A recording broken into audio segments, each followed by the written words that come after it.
J'ai déjà ma bonne résolution pour l'année 2016. J'ai acheté ma caméra HD et ça va être de faire des vidéos en HD.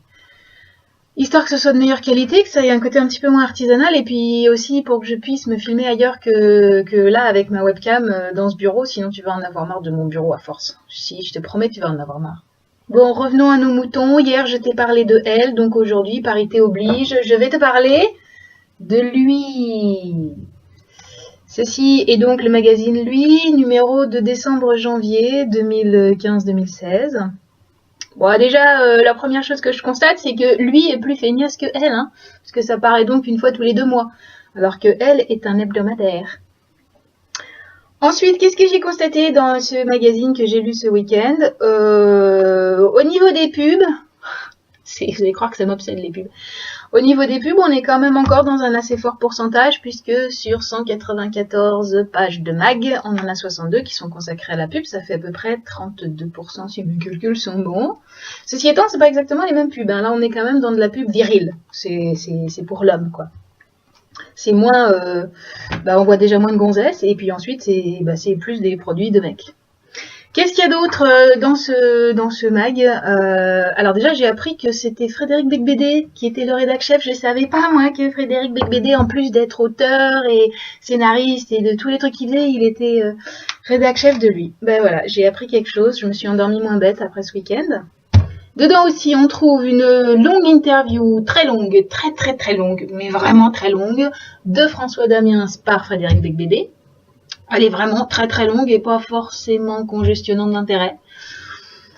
Enfin, sauf si on est hyper fan de François Damiens. Il y a aussi un très grand dossier conso, où il y a des tas de produits pour nous les hommes, enfin pour vous les hommes. Des chaussures, des montres, des vélos, des radios-réveils, Il y a un petit dossier sur Paris, 13 novembre oblige. Il y a aussi un autre truc qui s'appelle Vestiaire. C'est une rubrique, j'ai pas exactement compris ce que c'était. Il y a quelques photos assez sympathiques où on voit un homme et une femme en train de s'affronter à l'épée. Enfin, je sais pas si c'est l'épée, le fleuret, je sais pas exactement ce que c'est. Mais j'ai pas bien compris ce que c'était que cette rubrique. Tiens, je te montre. Tu vois ? Voilà, il y a pas mal de photos dans cet esprit-là, mais j'ai pas compris si c'était une rubrique sport, si c'était une rubrique mode, si c'était une rubrique photo, je sais pas. Enfin bon, les photos en noir et blanc sont sympatoches. Qu'est-ce qu'il y a d'autre J'ai trouvé que dans l'ensemble, c'est quand même vachement penis power, hein. Bon, c'est logique, ça s'appelle lui, mais on s'adresse beaucoup au slip des mecs, hein, quand même. Énormément, c'est très axé slibard du gars. Le clou du magazine, d'ailleurs, tu vois, c'est bien marqué dessus, là, sur la couve, c'est qu'on te présente les 12 censément plus belles gonzesses du moment qui sont à poil. Ah, je vais te les montrer un petit peu. Bon, j'ai mis des petits caches hein, pour être sûr que YouTube va pas me foutre dehors parce que je mets des nanas toutes nues.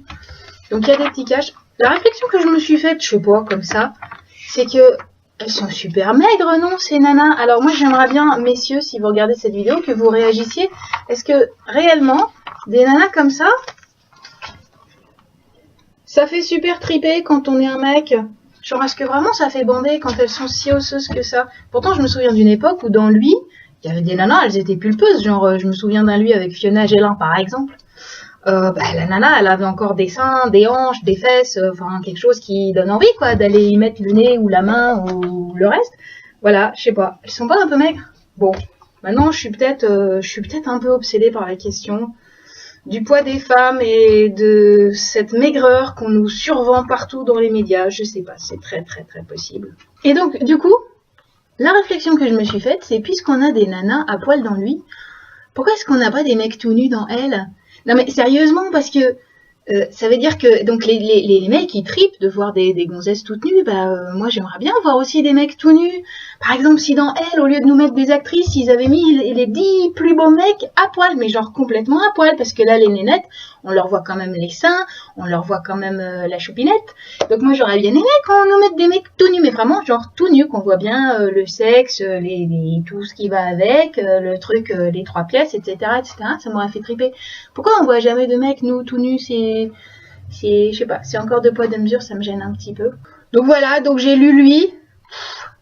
Je vais pas te dire que je vais le relire souvent parce que ce sera certainement pas le cas. J'imagine qu'en fait c'est pas exactement le vrai exemple du magazine pour mecs parce que c'est quand même très orienté cul, hein, soyons clairs. Il faudrait peut-être que je lise genre GQ ou Men's Health ou je sais plus, enfin je sais pas exactement dire ce que c'est les magazines pour les mecs, mais histoire de me faire une idée plus précise parce que là quand même c'est vrai qu'on est très tourné en dessous de la ceinture, hein, tout ce qui se passe par là. L'autre question, enfin l'autre truc aussi qui m'a frappé, c'est que hier je te disais que dans le dernier L, celui dont je t'ai parlé hier, il y avait un sondage où on avait demandé aux femmes qu'est-ce qui était absolument essentiel à leur bonheur et je t'avais dit qu'il y en avait 91% qui avaient répondu leurs enfants. Tout d'un coup je me suis dit c'est marrant mais je pense que si on demandait aux mecs, je suis à peu près sûre qu'il n'y a pas 91% des mecs, ce qui est essentiel à leur bonheur c'est leurs enfants. Ça veut pas dire que les hommes n'aiment pas leurs enfants, c'est pas ça que je veux dire, mais je suis pas sûre que ce soit dans ces proportions-là. Je pense que, je sais pas, pour un mec, à mon avis, c'est pas forcément les enfants ce qui le rend le plus heureux. C'était une petite réflexion comme ça que je me suis faite à l'issue de ces lectures. Donc ça va être bientôt les fêtes. J'ai été préparer une petite surprise qui devrait arriver en fin de semaine sur mon blog et sur ma page Facebook.